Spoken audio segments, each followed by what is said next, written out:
In the name of the Father, and the Son, and the Holy Spirit. Amen.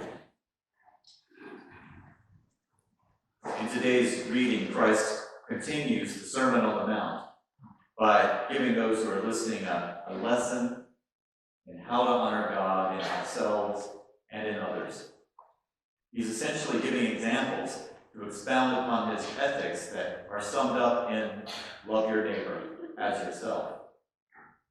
He begins by saying that if you are angry with a brother or sister, you will be liable to judgment, and if you insult a brother or sister, you will be liable to the council, and if you say you fool, you will be liable to the hell of fire. In other words, being ethical is not just about following the outward rules. Not having murdered someone does not qualify us as being among the righteous. If we walk around with anger in our hearts, if we delight in little slights or in undermining others, even if we take quiet pleasure in denigrating others in our own heads, then we have not honored God. We are not ready to build the kind of mutually supportive relationships characteristic of the kingdom of heaven. Of course, we're going to get angry with others at times. That is normal. Christ actually gets angry fairly often in the Gospels that we have been discovering in our study of the Gospel of John. Getting angry is not the issue. What we do with that anger is the issue. Do we give ourselves over to it, nurse it, delight in its destructive effects, or do we work towards reconciliation and healing by using the methods offered to us in Christianity as codified in our prayer book? Of course, even at our best, we are not able to achieve perfection. Our goal is perfection of process, not of results. We look to God to guide us. We listen to God's voice, what some call a conscience, to tell us the most holy way forward, given real conditions and constraints. And then we attempt to achieve it.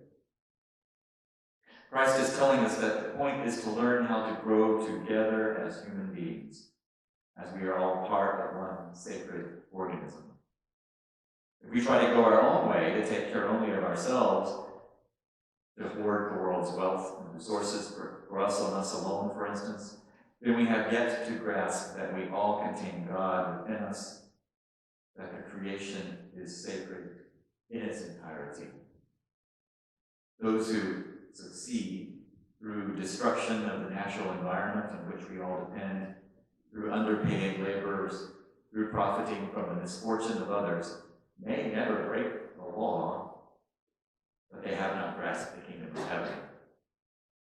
Growth for a Christian means being ever more engaged in relationship, ever more aware that God is within us all. Christ tells the crowd that working towards reconciliation and mutual support comes even before giving thanks to God. If you remember that your brother or sister has something against you, leave your gift there before the altar and go. First be reconciled to your brother or sister, and then come and offer your gift. How can we give thanks to God who resides within all of us, within everyone, when we are engaged in hateful anger with some of God's children? How can we give thanks to God for what we have extracted from his other children through Machiavellian maneuvering? And this is exactly what the Pharisees did as they protected their power by orchestrating Christ's downfall through manipulation of the people, who initially were interested in Christ. And manipulation of the Romans, for whom Christ initially was not a person of interest, as we say. Christ's next example is the famous statement on divorce. I feel like churches always get tense at this point. I say to you that anyone who divorces his wife, except on the ground of unchastity, causes her to commit adultery, and whoever marries a divorced woman commits adultery. This statement has caused many people to remain in unhappy, even abusive marriages. One might ask, how does it honor God to live together for decades in a relationship that is emotionally or even physically hurtful. And I would say that it does not. In fact, I suspect that the reason this passage has been subjected to such scrutiny is our awareness of how much suffering it can cause. Some have argued that Christ never said it, that a copyist added it later. But this is a weak argument because the statement appears in our oldest manuscripts. Instead, we must look at the passage within the larger context of Christ's ethics and his historical setting. Ethically, Christ always considered what was the most compassionate thing to do, the most respectful things to do, the thing that was most likely to bring about reconciliation and thereby to glorify God. At the time of Christ speaking, however, there was another pressing consideration. A divorced woman had few economic and social options. Though there were a few businesswomen, like Lydia, the dyer of purple cloth, who must have been quite wealthy if she was trading in purple, in most instances there were few options for a woman to support herself, and men were not inclined to marry someone who had been divorced. Given that reality, divorce placed a woman in an economically and socially precarious position. As society changes, however, so do the practical results of ethics, the concrete ways in which we love our neighbors as ourselves. We do not blindly apply rules as Christ himself teaches over and over, but consider how the rules are to be applied in ways that honor God both in ourselves and in others within particular social contexts. Christ therefore repeatedly heals on the Sabbath, for example. He thinks that healing of a person is more important, glorifies God more than just blindly obeying the rule of the Sabbath. In Christ's next consideration, he encourages us not to swear by anything. Instead, he says all of our speech should be honest and should consider how to honor God. Let our yes be yes, and our no be no, he tells us. And when this is the case, there is no need to swear by anything. The hard teachings continue with Christ's stringent encouragement for us to separate ourselves from anything that causes us to sin. People often wonder whether he means it literally when he says, if your right eye causes you to sin, tear it out and throw it away. It is better for you to lose one of your members than for your whole body to be thrown into hell. And if your right hand causes you to sin, cut it off and throw it away. It is better for you to lose one of your members than for your whole body to go into hell. He is indeed being provocative, as he sometimes likes to be. Here he is taking issue, I would say, with eye for an eye ethics. He is turning this back on us, for us to consider ourselves. We are to focus more on whether we are honoring God in ourselves and others than on exacting some sort of retributive justice on others. Our eyes, not their eyes. Ultimately, our members are not the origin of sin, our eyes, our hands, whatever. Instead, it is our mind that leads us away from God. It is with our minds that we choose either to think solely from our own perspective, what our ego wants, or to consider the greater good, what God wants, what is good for the system. And that is where the teaching truly is hard. Christ's ethics are not only about the individual and the individual choices and how it affects the individuals, but about the entire systems in which we actively or passively participate, systems from which we may benefit.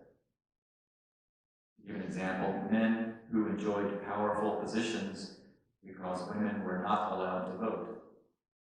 Men who knew that women wanted to vote, but did nothing to further their cause, were unethical or benefiting from an immoral system. Using a similar argument to this, journalist Anand Giridharadas debated at the Oxford Union September last year that it is immoral to be a billionaire. Very provocative, though he gave J.K. Rowling a near pass. As a reporter, he said he has interviewed numerous billionaires who have shared with him how they made and maintained their fortunes. He told those gathered at Oxford They find clever and new ways to pay people as little as possible and as precariously as possible. They avoid taxes illegally and legally, with trillions hiding offshore. They lobby for public policies that don't benefit the public interest. In fact, that cost the public interest, but enrich them. They form monopolies that asphyxiate competition.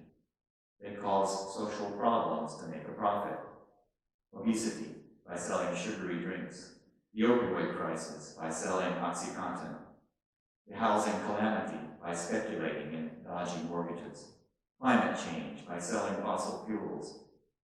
And then use philanthropy, some of the spoils of dubiously gotten wealth, to whitewash not just their reputation, but to actually create the ability to keep doing what they are doing, actively doing, on an ongoing basis.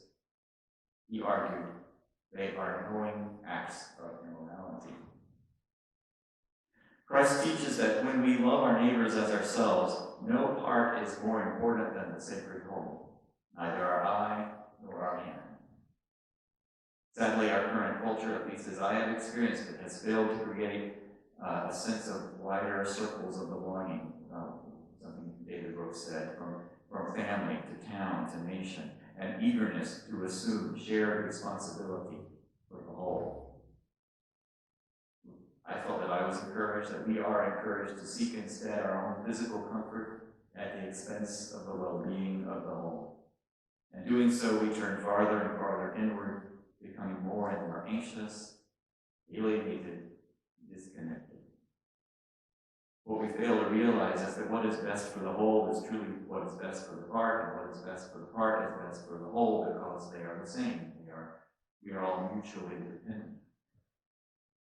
Choosing to honor God in ourselves and in others is life, whereas focusing on self alone is death.